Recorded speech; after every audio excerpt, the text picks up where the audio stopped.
Hello everybody, welcome back to Property Couple. My name is Leah, and on this channel myself and my husband AK talk all about property investing, business and working together as a couple. So in this video I thought I'd answer some of your recent questions I've seen in the YouTube comments, also questions that I've seen pop up from my coaching clients and some of your questions from Instagram. So thank you everyone who has sent me questions. Just a quick one, I'm not at home right now as I'm on a backpacking trip in India. I'm not here with AK, I'm on a women's expedition with my very close friend. So apologies for the unusual background, I'm in a hotel room in India right now.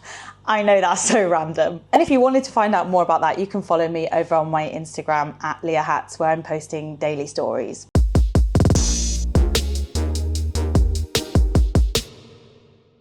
Okay, so let's kick it off with some property questions. First question is about ROI. How can £900 in rent be 12% ROI on a £160,000 purchase? So for this one, I think you're talking about a Serco property, a social housing deal, which I posted a video walk around up on the channel with AK. And the reason for the 12% ROI is because when we're working out return on investment, we're only actually factoring in the money we have put ourselves into the deal. So if the property's worth £160,000 and that was the asking price, we actually only put a deposit down of $48,000 on that one. That's the reason why you've got the 12% ROI. If you want to watch a video on my channel which is a bit more in depth about how to work out ROI, it's basically annual cash flow divided by money left in the deal times 100. So for this one, obviously we didn't pay the full 160,000. We just did the deposit, the legals, the broker fee and the light refurb. That is why it's a 12% ROI. The next question is from Jay, who is actually one of my coaching clients. Jay's also provided me with some fantastic recommendations for India. He's actually found it very funny that I've taken public transport here. Jay knows the real bouginess in me and he's absolutely finding it hilarious that I'm out here backpacking, basically. Anyway, so Jay said, when you're doing viewings, other than damp and cracks, what structural issues do you usually look for? When we get to a viewing, and I did do a video on this on the channel, which I will try and remember to link up in the cards. Straight away, we're looking at the roof. We want to see if the roof looks like it's in bad condition in any way, because usually a new roof is going to cost quite a lot of money. So really, if you're buying a property that's got a dodgy roof, like loads of missing tiles, leaks perhaps that have gone in, you want to be getting that property at a huge discount. So roof's the first thing we look at. Signs of damp, you've got to go in, you've got to do damp proofing. So all of the things like cracks are going to add more to your refurb. Lots of properties will have like little cracks, like little settlement cracks, and I'm not usually too worried about those. However, if it's a very large crack from like the ground up, if the house is like subsiding and there's a large crack, that is a problem. The house might need repointing. I usually take my builder with me on refurbs, and obviously I know that that's maybe a bit more of a privileged position to be in now that we've done a few projects together. So my builder will come along with me to many viewings, and that's not something that's possible at the start of your journey, because you're like, how am I going to get a builder to come with me if I'm not guaranteed to buy it and they're not guaranteed to get the job if I do buy it? So this one's a little bit harder. If it looks like it's falling over, it's a problem, I'd say. Also, floorboards. So don't know if you guys remember that video I posted where we had to replace a lot of the joists. They were all rotten. When you're like walking through the house, if you take a step and you feel like that the property's going lower or it feels like soft underfoot, that could be a sign that there's a problem with the floorboards, and they might be rotten, like that house we bought where we had to replace loads of the wooden joists. That can be expensive. Not as expensive as like doing a roof, but it can definitely add to the refurb. I hope that answers the question. There is a great video from someone called James Property who does a lot of his own DIY on all of his projects, and he's posted some really, really helpful stuff if you are someone who's going to be doing your own refurbishment. So I'll try and link his short video up in the cards as well. The next question is, do you always manage your properties with an agent? Mine is charging a high percentage for not enough work. Yeah, so with agents, a lot of people do have a problem with the fees that they charge, especially if the agent's not really putting the work in, if perhaps they're just doing rent collect and then sending you your rent less their management fee, and maybe they're not keeping on top of things and they're not keeping on top of any maintenance issues that need to be addressed. They're not having good communications with the tenant, etc., etc. There's loads of reasons why some agents are not great and some are really, really good. So not all of our property properties are with an agent. The HMOs are completely done with agents. Like the buy-to-let side of our portfolio is self-managed. The phone doesn't ring very much on those, and I'm able to communicate directly with the tenants, and I'm able to manage and track that part of the portfolio. On Landlord, who you may have heard me talk about before on this channel,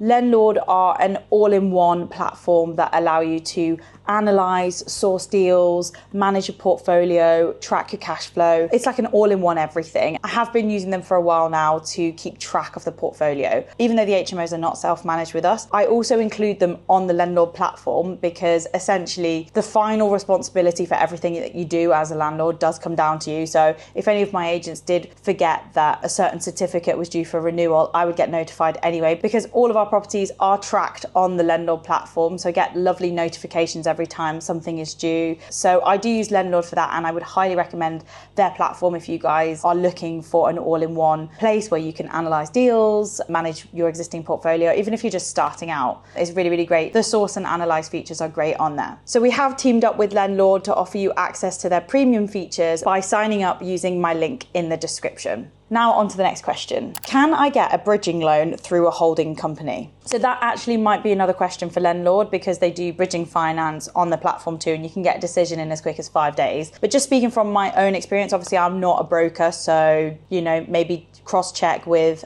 your broker, or obviously on the Landlord platform you can speak to their experts too. I was trying to get some bridging finance not that long ago for an SPV, which was a holding company. So my understanding of a holding company is that perhaps your company acts as the parent company, and then there's other companies underneath with other shareholders behind them. I do hear lenders refer to it as a layered company because there's more layers to look through to find who's behind those companies. I did struggle to get lending that way. Doesn't mean it's impossible. There probably are lenders that would lend to holding companies, but my one had a problem with it, and at the time that SPV did not own any assets, so it was very easy for me to change the shareholders name to the personal name, not the company. Just speaking from my own experience, I have struggled to get finance through a holding company or a layered company, but it doesn't mean that that's the case for you. But just definitely check with the experts and let me know how you get on, because I would actually be really interested to know which lenders you end up going with. So drop me a comment if it does work out for you, because I'm very interested. So this next question is from YouTube. It says, do you guys only invest in semis/terraced houses, or would you invest in flats?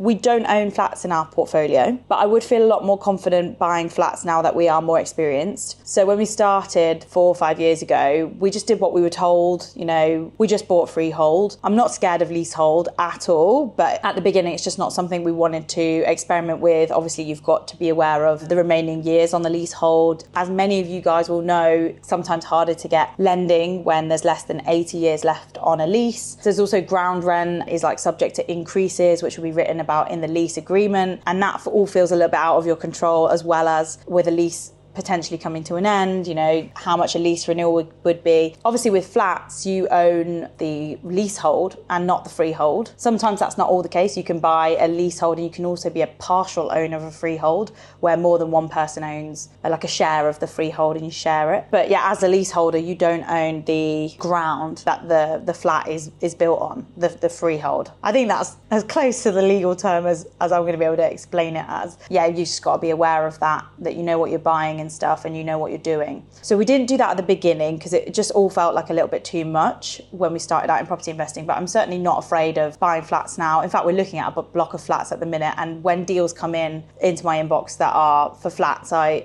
am really open to it and would love to do something like that. Long answer is would love to do flats. Short answer is don't have any in our portfolio right now. So I hope that answers that. With the block of 3 flats that you bought and renovated, did you keep it all on the same title or did you split the titles? Okay, so you guys may have watched on our channel, we did a project for my brother-in-law. So we project managed that. That was 3 flats. It was all on one title. So that's like a title deed. That means there's one title for the whole building. It's not flat 1, flat 2, flat 3 as separate legal titles. We refurbished that and and the whole building has stayed on one title. It's not been a title split. Perhaps if it was for the flipping strategy, you'd obviously have to look at splitting the titles because whoever's buying it needs to buy just the flat, not the whole thing. But for the exit with this one was going to be rented out on the open market. So the strategy did not need a title split attached to it. We'd love to do more videos about title splitting though, because we are looking at more and more title splits and these sorts of deals that are coming in that are very slow, just take a really long time. Obviously, we're not experts in title splitting either, but would always be happy to share whatever we're learning on the go.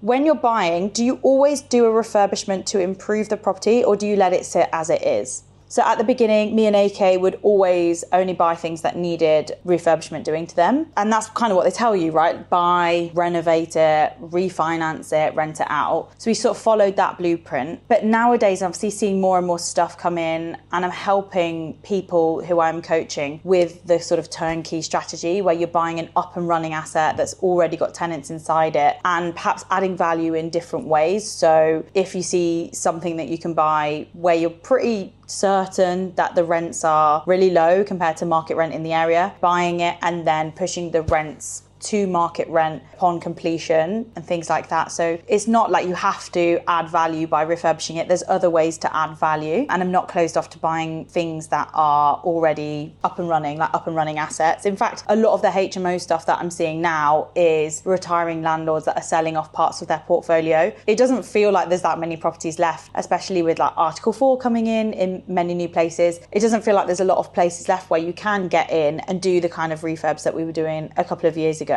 Those ones feel like they're sort of at capacity. They're not impossible, but it just feels like there's a lot of them now. And if it makes sense to refurbish them in order to rent them out at market value, then absolutely, we would refurbish them to get market rent. It's a very long-winded answer, sorry. I'll do one more question because I feel like I've been speaking for a very long time. How do you normally go about finding a good management agent in the area you don't know? Okay, so if I was investing in a new area and I needed a really good managing agent, my first port of call would be recommendations. So it'd be speaking to other investors that are actively investing in that area, whether that's finding them on Instagram, Facebook groups, find them on social media, connect with them, and then ask them questions like, you know, what's your experience been like working with that agent? Do you self-manage? If those guys self-manage, would they manage yours for you for a small fee? Just loads of different ways you can do it. And just asking around, because you've got to really vet people if you're going to give them the keys to your property and they're going to be the point of call for your tenants. They need to be on it. You need to then manage them. You need to hold them accountable to all the things that they say they're going to do so that it doesn't turn into just like a rent collect and give you the rent and not do any of the jobs associated with the property. We can talk about all of this more another time, but I am going to finish the video there. I really hope you guys have enjoyed it. I'm going to link up some videos at the end. Be sure to watch my video all about ROI, yield, the difference between them, how to work them out. And I'll also link up the video where I said what we look for on the refurb in terms of like roof problems, damp problems, all of that. I will link that one up as well. Take care everybody, and I will see you in the next video. Thank you again to Landlord for sponsoring this video. See you very soon when I'm back from India. Bye.